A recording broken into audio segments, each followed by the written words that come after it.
I knew something was wrong the moment I turned into my driveway. The space where my firewood stack had stood all fall looked wrong, too, open, too empty, like someone had erased a piece of the landscape.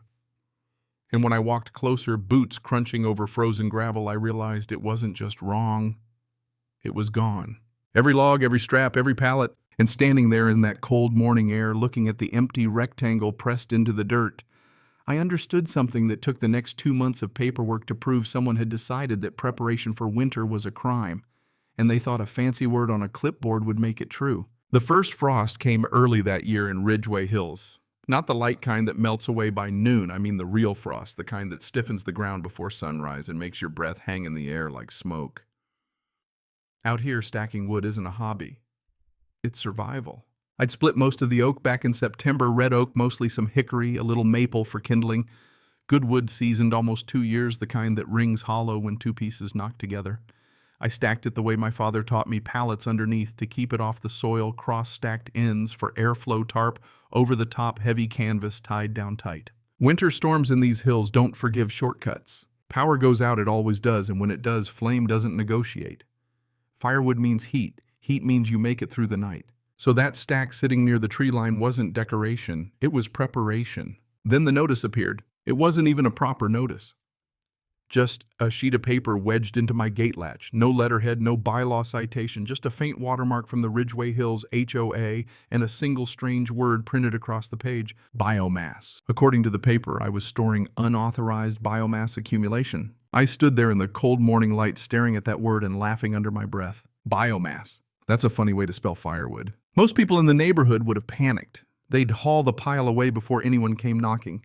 But I've learned something over the years. People who rely on intimidation usually depend on one thing. They assume nobody reads the rules. So I didn't argue. I didn't call the HOA. I documented, photographed the notice, logged the date, pulled out the covenant binder, and started flipping through the pages. And sure enough, there was nothing about firewood bans, nothing about biomass. The only relevant rule said firewood had to be neatly stacked and not be a visual nuisance. Mine was stacked like a damn sculpture. Still, 3 days later, Karen showed up. If you've ever dealt with an HOA Karen, you know the type. Clipboard under her arm, phone camera ready, that confident smile people wear when they believe they're the smartest person in the room. She didn't ask permission to walk my property. She just strolled toward the stack, snapping pictures like she was inspecting a crime scene. Organic accumulation near wooded areas, she said calmly. Potential environmental classification. Environmental classification. There it was again, the language game. Because people like Karen don't start with rules. They start with words that sound like rules. She talked about habitat disruption and overlay zones and remediation protocols.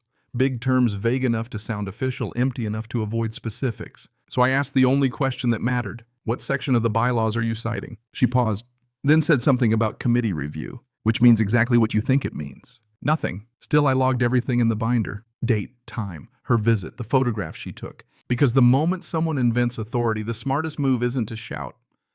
It's to let them keep talking long enough to write themselves into a corner. And boy, did Karen do that. A week later, I came home from town and found my woodpile gone. Just gone. Pallets broken. Straps cut clean through. Tire tracks pressed into the dirt. Someone had driven onto my property in broad daylight and hauled away nearly a full cord of seasoned oak. Zip-tied to the fence was a laminated notice from the HOA. Property remediated under Environmental Mitigation Authority. I read it twice, then laughed again, because the document cited Section 6B of the bylaws. And Section 6, in the real HOA handbook, was about membership dues. There was no 6B. Karen hadn't enforced a rule. She had invented one. Now here's the thing about power fake authority works surprisingly well, right up until someone asks for proof. Most people in the neighborhood had already folded. Frank down the road removed his compost pile after a similar warning. Lena tore out her native garden after Karen said it disrupted ecological balance. Nobody wanted the headache. But that empty rectangle in my driveway, that wasn't just missing wood. That was evidence. So I started building something else instead of a wood stack. A record. Emails Karen sent to contractors ordering biomass remediation. Vendor invoices listing my firewood as contaminated waste under Code 337. HOA memos claiming board consensus presumed. Presumed, not voted, not recorded, just presumed. And then came the twist that changed everything. Because when I looked up Waste Code 337 in the County Environmental Manual, it wasn't for firewood. It was for hazardous organic contamination, mold-infested debris, chemically treated compost, invasive plant waste. In environmental law, that classification carries serious weight. Once something is labeled contaminated, it can be seized and destroyed. But there's one tiny catch. Only government inspectors have authority to apply that label. Not HOA presidents with clipboards. Not neighborhood committees. Not Karen. So I took the binder, 32 pages of documentation, and handed it to a quiet lawyer named Emery Lang. He flipped through the pages without saying much, until he reached the contractor invoice. Then he tapped the code number with his pen and looked up. Code 337, he said. Yeah. He leaned back in his chair. That's not casual, he said calmly. That's environmental enforcement language, which means Karen hadn't just overstepped HOA rules. She had stepped into state regulatory authority. And that is where the game changes. Because HOA drama might stay inside a neighborhood. Environmental misclassification, that belongs to the county. 2 weeks later, the County Environmental Compliance Office opened an investigation. Not because I yelled, not because I threatened, because the paperwork spoke louder than any argument. When the inspector showed up at the HOA meeting, the room went silent. He placed one photo on the table, my woodpile, before it was removed. Dry, covered, elevated. Then he placed the contractor invoice beside it. Code 337, he said simply. Requires contamination verification. There was none. No inspection. No authority. No delegation. Which meant the HOA had executed an environmental enforcement action they had zero jurisdiction to perform. In official language, that's called unauthorized enforcement. Karen tried the only defense people like her ever have. I acted in good faith. The inspector didn't even look up from his folder. Good faith does not establish jurisdiction.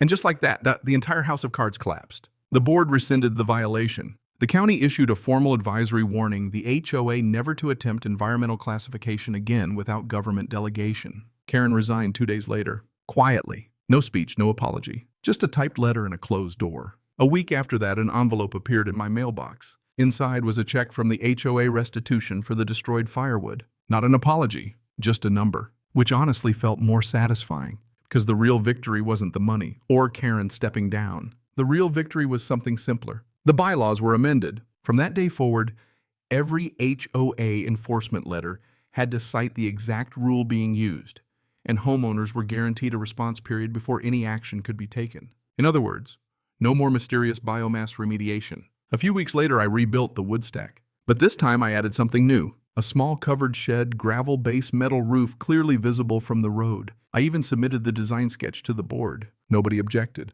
Funny how quiet things get once authority has to show its paperwork. And sometimes I stand there in the evening stacking logs, looking at that neat row of oak and remembering how easily someone tried to rename it. Biomass, hazard, contamination, all those fancy words, just to avoid admitting something simple. Power without limits eventually runs into a line. And when that line is written in law instead of opinion, it holds. But here's the question I still think about sometimes. Karen probably believed she was protecting the neighborhood. At least that's what she said. So where's the line between enforcing rules and abusing authority? If someone believes they're doing the right thing, does that excuse the damage they cause? Or should power always answer to proof first, intention second? I'm curious what you think. Have you ever dealt with an HOA or someone in authority who pushed rules too far? Drop your experience in the comments. I'd love to hear how it played out for you. Cảm ơn các bạn đã xem video.